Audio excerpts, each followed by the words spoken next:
And we're here again and again and again and again. Nandito na naman tayo sa Anime Expeditions, okay?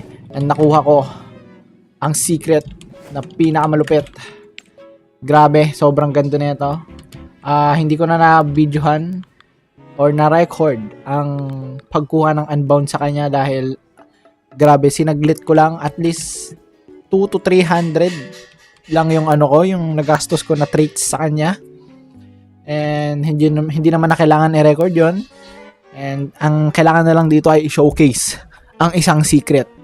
Para syempre, malaman nyo kung gaano nga ba talaga ka-worth it makuha ang secret unit. Okay, let's go. Let's start. Kung gaano nga ba kaganda atong Shadow Divine, no? Awaken na siya, no? Awaken na siya. FYI lang.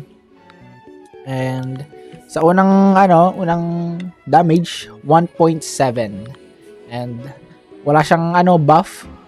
Wala siyang info, so wala pa akong alam sa kanya. And if i-upgrade natin siya, hindi ko alam kung anong mangyayari. Tumataas lang yung damage. Pero dito, as you can see, merong mga blue, orange, purple. Okay? So skill niya yan. And nagagamit niya yan. Active yan, no? And ang maganda dito, sa upgrade 3, meron na siyang equipment passive. Yun ay ang wind spirit, no? Ay na, saka lumabas ang passive and abilities niya. So sa una, on upgrade 3, it does summon a winged spirit at this unit's position that will circle at 50% of this unit's range.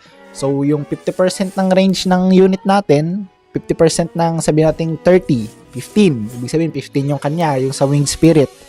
Unang damage na to ay 50% or 25 ata, 25%. 25 to 50. Pero dahil nalagyan ko na siya ng equipment unit, etong Shadow Divine ay 75% na. Okay? So, yun na ang current damage every 5 seconds. And nag-i-stun siya. Okay? Nag-i-stun siya. Hindi lang siya basta damage. Nag-i-stun siya. Kaya bagay sa Shadow Divine ang Unbound dahil may nilalabas din siyang kasama. Katulad ng Curse Student. Kaso yun, bots. Pero every 3 attacks nagde-dissolve sila. Pero ito hindi. And next, upgrade 5. Dito na lumabas ang wolf. Ang wolf spirit. Kung merong winged spirit, meron din namang land. Sa pang-5 upgrade, 3 na ang unit natin. Sa isang unit na to. So, 1 is equivalent to 3. 3 na ang umaatake. So, ganun siya kaganda. And, basahin natin ang passive. Passive wolf spirit on upgrade 5. Summon a wolf spirit at this unit's position. Wolf spirit can be upgraded independently. So, hindi siya tulad ng wing spirit na aatake na agad. Etong wolf spirit, pwede pa natin siya i-upgrade. Ayan na. Dito na papasok ang upgrade niya. Counted din to sa mga upgrades sa challenge siya. Kunyari, upgrade cap. Sabihin natin, ganon. Kasama din sila doon. Okay? So, if gagawin nyo yun, huwag nyo na lang siguro i-upgrade to. Lalo na kung may mas mataas pa kayong unit damage. Deal 2 ticks in a cone AoE. So, ang ginagawa niya, nagtatapon ng kambing. I don't know. Kambing ba yan? A rabbit. Rabbit ata. Okay, it is a rabbit. So, rabbit yon. Same pa din yung passive with 8.2 damage, 4.1 seconds SPA, and 33 range. Upgrade 8. Dito na pumasok ang Shadow Realm. So, may abilities na tayo. Ability ng Shadow Realm, on activation, tina-transform niya ang full map sa isang Shadow Realm. So, all black yan. Kaso, dito tayo sa showcase and hindi natin mararanasan yung ganong kadilim. And after that, nag-shadow rewind siya ng mga enemies in range for 50% of this unit's range. Okay? So, lahat ng mga nasa range niya in 50%, talagang rewind, balik. Parang katulad dun sa skill ni Puppet, yung telekinetic. Okay, pinapabalik niya din. Pero ito, mas mabilis to. Okay? Try natin. Yun, ganun siya kabilis. Pero yung ano sa puppet, mabagal siya pero 2 seconds. So balance silang dalawa. Okay, on upgrade 8, dito na lalabas si Mahoraga. No? Siya ang divine spirit. Pwede niya siya i-summon. Pero after niya mag-summon sa kanya, meron siyang 99,000 cooldown. Pero, hindi naman siya nade-despawn or na mamatay.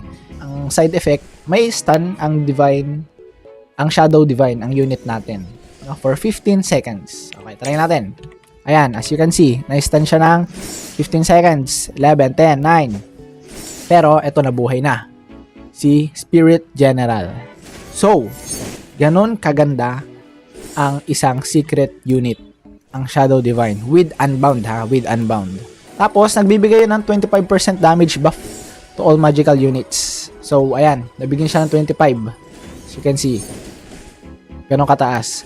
Ito, dahil, basahin natin yung yung buff niya, and abilities niya. Teleport to an enemy based on priority and apply stun.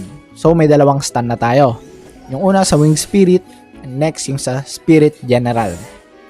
And nag-increase siya ng damage every kill, no? Every takedown. So, every kill niya sa isang kalaban, plus 1% na damage hanggang sa mag 100%.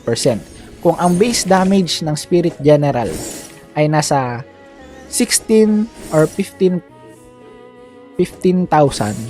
times to yun, 30 to 32k plus 25 pa, 25 buff damage pag tuwing ginagamit natin yung Shadow Realm is umaabot ng 35 to 36k. So 35 to 36k ang damage niya every 2.8 seconds. Okay?